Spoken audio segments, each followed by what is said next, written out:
People who say, well, if he's elected, it's not that dangerous because we have all of these checks and balances, don't fully understand the extent to which the Republicans in Congress today have been co-opted. Things that he has said and done in some ways are so outrageous that we have become numb to them. That was former Wyoming Congresswoman Liz Cheney, who told me in an interview for CBS Sunday Morning that former President Trump and Republican frontrunner, he's also that, used the same tools as tyrants, fascists, and authoritarians. That might include the former president's comments last month in which he described his political opponents as vermin who must be rooted out from the federal government. Let's bring in Ruth Ben-Ghiat. She is a professor of history at New York University and author of the book Strongman, Mussolini to the Present. Ruth, when people say authoritarianism is on the rise, that gets thrown around a lot, and particularly in kind of hot takes on social media. What does it mean actually in practice? At its very most basic, it means that the executive overwhelms and dominates the other branches of government, that there are no restraints anymore on what the executive and thus the leader can do. It means that the party of the leader has no independence from him. It means that the civil service loses its objectivity, its professionalism. Basically, government is arranged to become a tool of the leader. And if the leader or wannabe leader has legal problems, for example, to make it concrete, the playbook is to get into office or get back to office and arrange things, especially with the judiciary, so you can make your legal problems go away.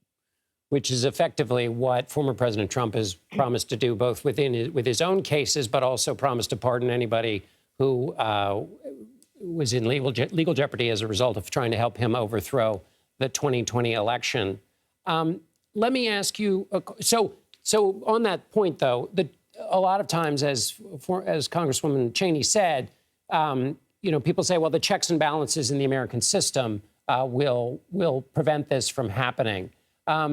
What are the vulnerabilities in that system as you see them? Well, first of all, as Liz Cheney said, the Republican Party has been captured by Trump. It is a completely docile party. It is actually a party that is now wedded to corruption, to threat, to propaganda, the big lie. This is how it does its business. We've seen the Supreme Court become much more activist toward, in ways that are benefiting the right.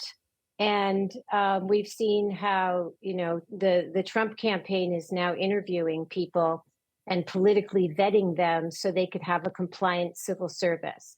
Bureaucrats don't get they're not in the news that often, but they're very important because Trump 1.0, he had a lot of pushback from bureaucrats who didn't want to abandon their professional ethics, including at the DOJ.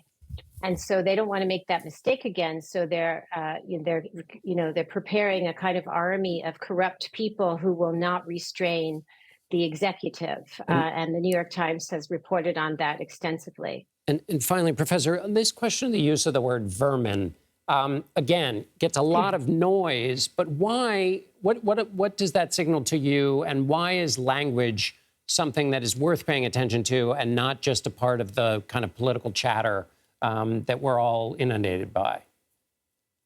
Yeah, this is why Trump is in my book, which goes over a century of authoritarian rhetoric and tactics from Mussolini and Hitler onward. And, both Mussolini and Hitler talked about political enemies as vermin. And Mussolini literally said, we have to, kill off the rats that are bringing diseases and Bolshevism. So Trump is very closely echoing speech that has resulted in violence. And he's telling us that he's going to crack down and have mass arrests. Authoritarians always tell us what they're going to do, but we often don't listen to their speech and take it seriously. And the dehumanizing language creates the pathway for that activity. Ruth Ben-Ghiat, history professor at New York University, thanks so much for being with us.